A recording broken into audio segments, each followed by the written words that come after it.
आज मैं आप लोगों से हर आम इंसान की जो परेशानी है, जो उनको रोज़ के 24 घंटे मिलते हैं, उसको कैसे बेस्ट यूज़ करना है, उसके बारे में मैं आप लोगों से अपने इस ब्लॉग में शेयर करना चाहती हूँ।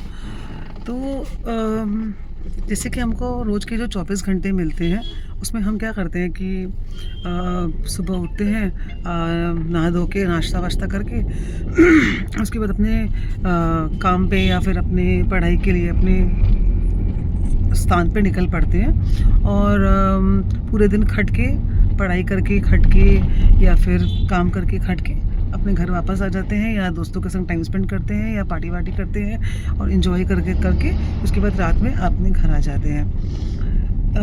आम इंसान ज़िंदगी में यही कर रहा है और बहुत सारे लोग हैं जो इसके अलावा वेकेशन पे जाना और भी जो कुछ उनके लिए इन्जॉयमेंट का मतलब है वो करते हैं। पर हमें ये 24 घंटे क्यों मिले हैं, ये आज मैं शेयर करना चाहती हूँ। तो जैसा कि कृष्ण ने भगवत गीता में कहा है कि 8 घंटे इंटू 3 सतो तमो रजो करम, 8 घंटा तमो करम, 8 घंटा सतो करम, 8 घंटा रजो करम।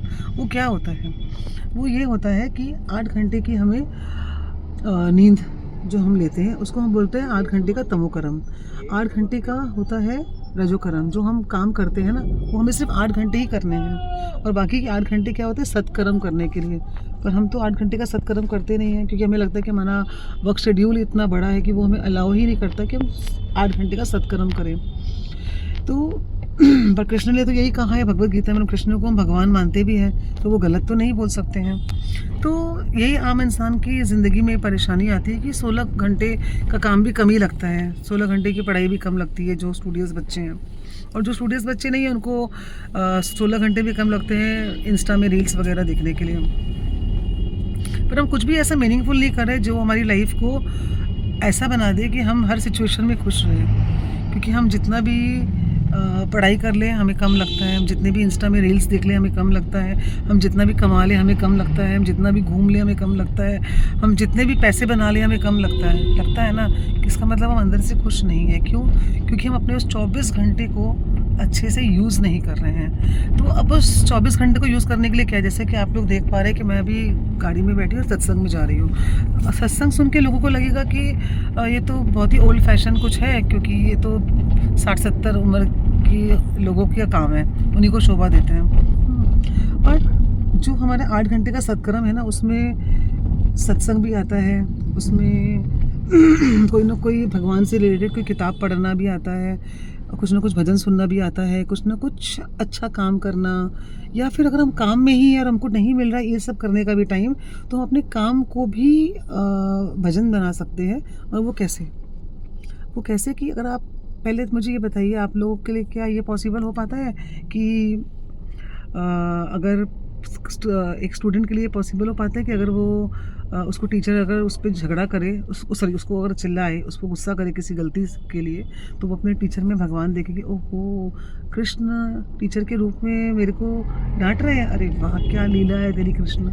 या अगर कोई बच्चा गलती कर देता है तो क्या टीचर ही सोचता है कि ओहो अच्छा कृष्ण मुझे बच्चे के रूप में परेशान करने आए हैं। या फिर कोई अगर ऑफिस में कोई गलती होने पर कोई बॉस अगर गुस्सा करता है तो क्या बॉस के लिए दिमाग में आता है कि ओहो बाबा आए हैं मेरे को गुस्सा करने के लिए, कोई बात नहीं बाबा आपकी लीला है। या फिर कोई रिश्ते में झगड़ा होता है तो क्या कोई एक दूसरे के लिए सोचता है कि राम आए हैं या हनुमान आए हैं या फिर क्या जो भी शिव आए हैं अब इनके रूप में मुझे परेशान करने या डांटने के लिए, नहीं सोचते ना।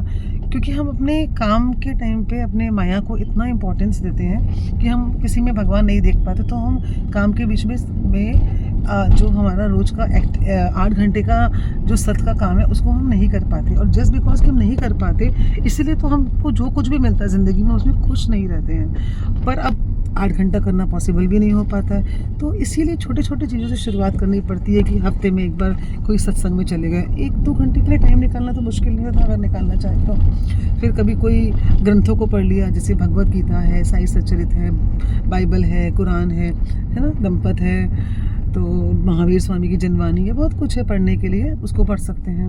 अगर वो पढ़ने के बाद वो समझ नहीं आ रहा है तो हम कोई गाइड को ढूंढ सकते हैं, कोई स्पिरिचुअल मास्टर जो हमें उस बातों का मतलब समझाए। यूट्यूब में बहुत सारे स्पिरिचुअल मास्टर्स भी उनके लेक्चर्स, उनकी वानियाँ अवेलेबल है। जैसे कि मैंने भी आप लोगों को बताया था ना कि मैं भी मास्टर जी को सुनती हूँ और उनके ज्ञान से मेरी ज़िंदगी बदली है। तभी मैं आप लोगों से भी कुछ पार्ट शेयर कर पा रही हूँ कि मेरी भी जर्नी अभी चल रही है, मेरा भी ज्ञान मार्ग अभी चल रहा है। पर जिन बातों से मुझे फ़ायदा हुआ लंबे टर्म तक, वही मैं आप लोगों से शेयर कर रही हूँ, जो कंसिस्टेंट रहा।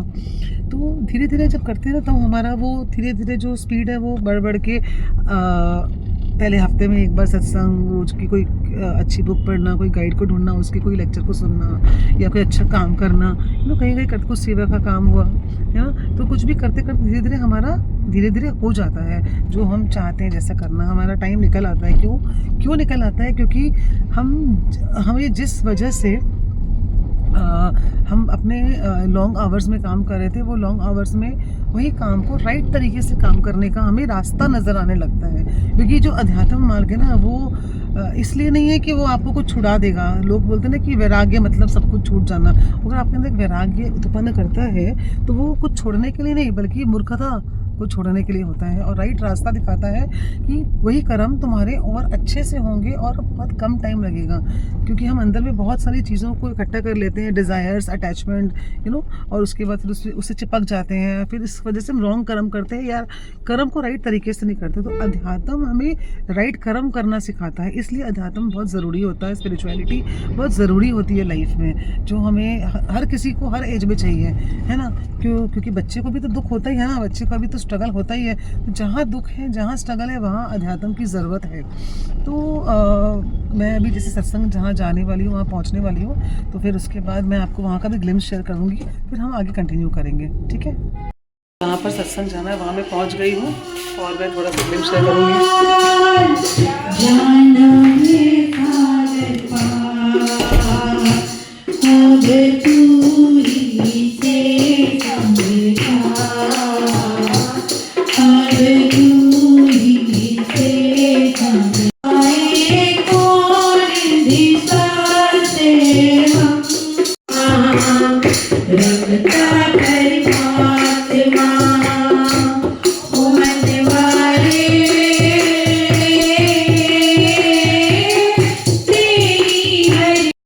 तो आप देख पा रहे हैं कि ये जो सत्संग है, ये भी एक तरह से सतो कर्म में आता है। तो आई होप मैं समझा पाई आपको। मिलते हैं नेक्स्ट ब्लॉग में।